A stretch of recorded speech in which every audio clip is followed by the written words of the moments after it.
तो देखते हैं फ्रेंड्स, हर रोज़ की तरह आज भी गणित के 5 महत्वपूर्ण प्रश्न कक्षा 10वीं के छत्तीसगढ़ बोर्ड के गणित के 5 महत्वपूर्ण प्रश्न। तो आज हम लेकर के आए हैं सही विकल्प वाले 5 प्रश्न, है ना।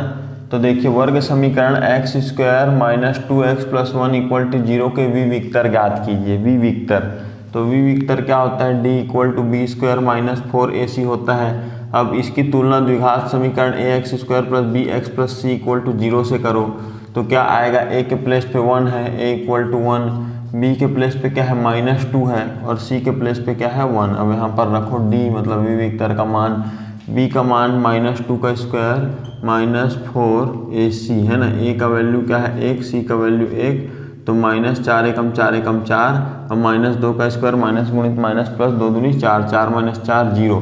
तो उत्तर क्या आएगा? सही उत्तर ऑप्शन नंबर ए 0 आएगा। ठीक है, दूसरा देखते हैं, a/b/c हो तो इसका मध्य अनुपाती मतलब b का मान होगा। b का मान क्या होगा? देखो, a/b/c मतलब इसको कैसे लिख सकते हैं? a/b = b/c ऐसे लिख सकते हैं।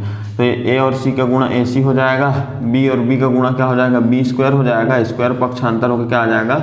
रूट में आ जाएगा ac। इसी को +-ac भी लिख सकते हैं। तो क्या आएगा इसका answer? +-ac option number D. ठीक है, बिंदु देखो, -4 और 7 निर्देशांक समतल के चतुर्थांश में होगा। सबसे पहला नंबर का जो मैंने वीडियो बनाया था महत्वपूर्ण 5 प्रश्न वाले, तो उसमें भी ऐसा ही कुछ था। तो निर्देशांक समतल के चतुर्थांश देखो, प्रथम चतुर्थांश में कब होता है? जब x भी प्लस होता है, y भी प्लस होता है, तो इसमें तो ऐसा है नहीं। और द्वितीय चतुर्थांश में कब होता है? जब x माइनस हो और y प्लस हो, है ना। तो यहाँ पर यही है, x देखो माइनस में है और y प्लस में है, तो ये द्वितीय चतुर्थांश बी इसका सही आंसर आएगा। अगर दोनों ही माइनस में है तृतीय चतुर्थांश, और अगर x प्लस में y माइनस में चतुर्थ चतुर्थांश में होता है। लेकिन यहाँ पर क्या है?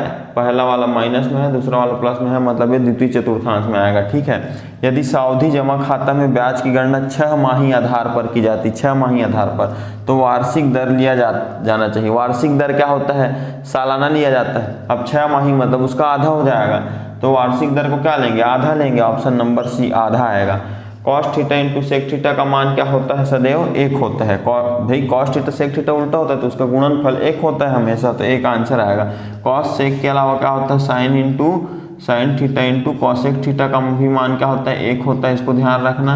और उसके अलावा tan × cot का भी मान 1 होता है। जो भी उल्टे होते हैं एक दूसरे के, उसका मान 1 होता है। तो इस प्रकार से ये 5 प्रश्न बनेंगे। ठीक है, ये सही विकल्प के प्रश्न है, तो इसको ध्यान से आप पढ़ लीजिएगा। ठीक है, कल फिर लेकर के आएंगे 5 नए प्रश्न। ठीक।